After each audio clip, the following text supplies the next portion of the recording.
Did you know that you can make that sleep of yours count towards your righteous good deeds? Just before you sleep, have an intention and be conscious. I am sleeping to rest this body that Allah gave me as a responsibility, so that I may wake up the next day for Salat al-Fajr and pray with khushu' and energy and strength. And the whole time you're sleeping, you're not even here and you're earning reward. People enjoy to go out with one another and eat. Enjoy it and make it a special moment of charity and reward for you. Intend that we're coming together as brothers to keep that relationship alive among us for the sake of Allah, and to eat so that we can nourish this body Allah gave us as a responsibility, so that we are able to practice the obligations and the recommendations of our deen to the best of our ability, and that becomes a source of reward.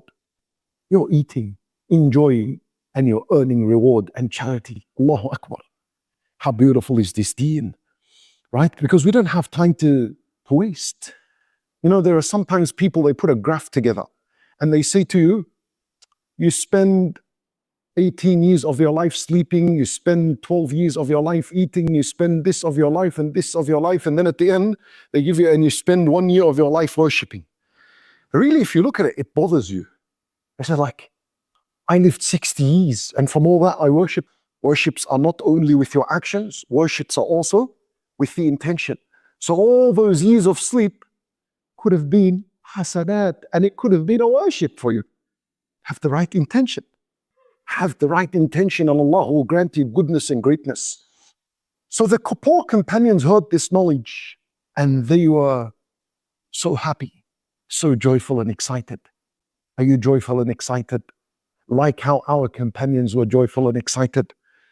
What do you think the companions did after they heard this? After they heard this, the poor ones, what do you think they did? That's a good hadith, no worries, we had a good khutbah today.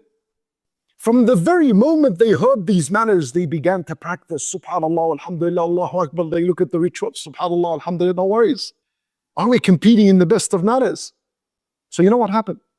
See this hadith and these forms of sadaqat? It reached who? It reached the rich ones. They heard about it. So they began to implement the same thing. So the poor got upset. So they went back to the Messenger sallallahu, and they said, Ya Rasulullah, our rich brothers heard of what you taught us, and they're doing the same thing. So they beat us once again in goodness. I said, oh, give us something else. Look at the competition. Look at the type of competition among one another. So Nabi sallallahu alayhi wa sallam can't keep going and forth, back and forth with them. This will never end. So he cut the conversation with a beautiful word. He said to them, what can I do? This is Allah's favor. He gives it to whoever wills. Allah Azza wa Jal has favored them with wealth. Allah has favored them with the ability of saying Subhanallah, Alhamdulillah, and doing these forms of charity. I cannot hold and withhold what Allah Azza wa Jal gives. So perhaps practice a lot more of these righteous deeds so that you can be the winner and compete and beat them on the Day of Judgment. So, brothers and sisters in Islam, that is the question we want to ask each and every single one of us every single day.